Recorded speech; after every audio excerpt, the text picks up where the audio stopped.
بسم اللہ الرحمن الرحیم۔ ایک دفعہ حضرت عمر فاروق رضی اللہ تعالیٰ عنہ دھوپ میں بیٹھے اپنا کوئی کپڑا سی رہے تھے کہ سورج کی شدت میں اضافہ ہو گیا اور گرمی بڑھ گئی۔ حضرت عمر فاروق رضی اللہ تعالیٰ عنہ نے سورج کی طرف دیکھا اور فرمایا، محمد صلی اللہ علیہ وسلم کے غلاموں کے لیے تیزی۔ سورج نے اسی وقت اپنی گرمی سمیٹ لی۔ یہ زمین اور سورج کو کس نے بتا دیا کہ حضرت عمر فاروق رضی اللہ تعالیٰ عنہ کے محبوب صلی اللہ علیہ وسلم کے غلام ہیں؟ یہ تمہیں اشارہ کریں تو رک جانا۔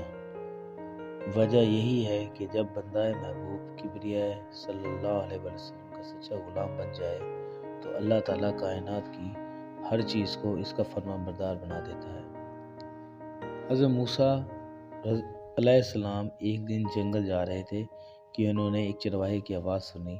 وہ اونچی کہہ رہا تھا، اے میری جان سے پیارے خدا، تو کہاں ہے؟ میرے پاس آ، میں تیرے سر میں کنگھی کروں، جوئیں چنوں، تیرا لباس میلا ہو گیا ہے تو دھوؤں، تیرے موزے پھٹ گئے ہوں تو وہ بھی سیوں، تجھے تازہ دودھ پلاؤں، تو بیمار ہو جائے تو تیری تیمارداری کروں۔ اگر مجھے معلوم ہو کہ تیرا گھر کہاں ہے تو تمہارے لیے روز گھی اور دودھ لایا کروں، میری سب بکریاں تم پر قربان۔ اب تو آجا۔ حضرت موسیٰ علیہ السلام اس کے قریب گئے اور کہنے لگے، ارے احمق، تو یہ باتیں کس سے کر رہا ہے؟ چرواہے نے جواب دیا، اس سے کر رہا ہوں جس نے تجھے اور مجھے پیدا کیا اور یہ زمین آسمان بنائے۔ یہ سن کر حضرت موسیٰ علیہ السلام نے غضبناک ہو کر کہا، ارے بدبخت، تو اس بیہودہ بکواس سے کہیں کا نہ رہا، بجائے مومن کے تو کافر ہو گیا۔ خبردار، ایسی بے معنی اور فضول بکواس بند کر، تیرے اس کفر کی بدبو ساری دنیا میں پھیل گئی۔ ارے بے وقوف، یہ دودھ لسی ہم مخلوق کے لیے ہے، کپڑوں کے محتاج ہم ہیں۔ حق تعالیٰ ان حاجتوں سے بے نیاز ہے، نہ وہ بیمار پڑتا ہے، نہ اسے تیمارداری کی ضرورت ہے، نہ اس کا کوئی رشتہ دار ہے۔ توبہ کر اور اس سے ڈر۔ حضرت موسیٰ علیہ السلام کے غیظ و غضب میں بھرے ہوئے یہ الفاظ سن کر چرواہے کے اوسان خطا ہو گئے اور وہ خوف سے تھر تھر کانپنے لگا، چہرہ زرد پڑ گیا اور بولا، اے خدا کے جلیل القدر نبی، تو نے ایسی بات کہی ہے کہ میرا منہ ہمیشہ کے لیے بند ہو گیا اور مارے ندامت کے میری جان ہلاکت میں پڑ گئی ہے۔ یہ کہتے ہوئے چرواہے نے سرد آہ کھینچی، اپنا گریبان تار تار کیا اور دیوانوں کی طرح اپنے سر پر خاک اڑاتا ہوا غائب ہو گیا۔ حضرت موسیٰ علیہ السلام کوہ طور پر گئے تو خدا نے فرمایا، اے موسیٰ، تو نے ہمارے بندے کو ہم سے جدا کیوں کیا؟ تو دنیا میں جدائی کے لیے آیا ہے یا ملاپ کے لیے؟ خبردار، اس کام میں احتیاط رکھ۔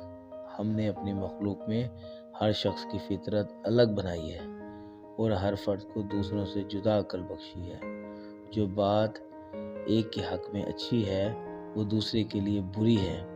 ایک کے حق میں تریاک کا اثر رکھتی ہے، وہی دوسرے کے لیے زہر۔ ایک کے حق میں تریاک کا اثر رکھتی ہے، دوسرے کے لیے زہر۔ ایک کے حق میں نور اور دوسرے کے حق میں نار۔ ہماری ذات پاکی و ناپاکی سے مبرہ ہے۔ اے موسیٰ، یہ مخلوق ہم نے اس لیے پیدا نہیں فرمائی کہ اس سے ہماری ذات کو کوئی نقصان پہنچے۔ اسے پیدا کرنے کا مقصد یہ ہے کہ اس پر ہم اپنے کمالات کی بارش کریں۔ جو شخص جس زبان میں بھی ہماری حمد و ثنا کرتا ہے، اس سے ہماری ذات میں کوئی کمی بیشی واقع نہیں ہوتی۔ مداح کرنے والا خود ہی پاک صاف ہوتا ہے۔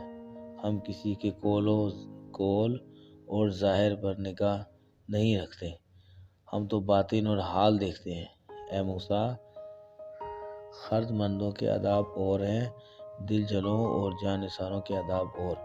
حضرت موسیٰ نے جب خدا کا یہ عتاب آمیز خطاب سنا تو سخت پشیمان ہو گئے اور بارگاہ الہی میں نہایت ندامت اور شرمساری سے معافی مانگی۔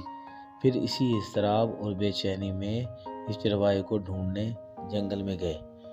صحرا و بیاباں کی خاک چھان ماری پر چرواہے کا کہیں پتہ نہ چلا۔ اس قدر چلے کہ پیروں میں چھالے پڑ گئے، لیکن تلاش جاری رکھی۔ آخر آپ اسے پا لینے میں کامیاب ہوئے۔ چرواہے نے انہیں دیکھ کر کہا، اے موسیٰ، اب مجھ سے کیا خطا ہوئی ہے کہ یہاں بھی آ پہنچے؟ حضرت موسیٰ نے جواب دیا، اے چرواہے، میں تجھے مبارک دینے آیا ہوں۔ تجھے حق تعالیٰ نے اپنا بندہ فرمایا ہے اور اجازت عطا کی ہے کہ جو تیرا جی میں آئے بلا تکلف کہا کر۔ تجھے کسی آداب و ادب، قاعدے ضابطے کی ضرورت نہیں۔ تیرا کفر اصل دین ہے اور دین نور جاں، تجھے سب کچھ معاف ہے، بلکہ تیرے صدقے میں تمام دنیا کی حفاظت ہوتی ہے۔ چرواہے نے آنکھوں میں آنسو بھر کر کہا، اے پیغمبر خدا، اب میں ان باتوں کے قابل ہی کہاں رہا ہوں کہ کچھ کہوں۔ میرے دل کا خون ہو چکا ہے، اب میری منزل بہت آگے ہے۔ تو نے ایسی ضرب لگائی کہ ہزاروں لاکھوں سال کی راہ طے کر چکا ہوں۔ میرا حال بیان کے قابل نہیں، اور یہ جو کچھ میں کہہ رہا ہوں اسے بھی میرا احوال مت جان۔ مولانا رومی اسی حکایت سے ماحاصل یہ نکالتے ہیں کہ اے شخص، جو تو حق تعالیٰ کی حمد و ثنا بیان کرتا ہے، کیا سمجھتا ہے؟ تو ابتدا سے انتہا تک ناقص، اور تیرا حال و قال بھی ناقص۔ یہ محض اس پروردگار رحمان و کریم کا کرم ہے کہ وہ تیرے ناقص اور گندے تحفے کو قبول فرماتا ہے۔ جزاک اللہ۔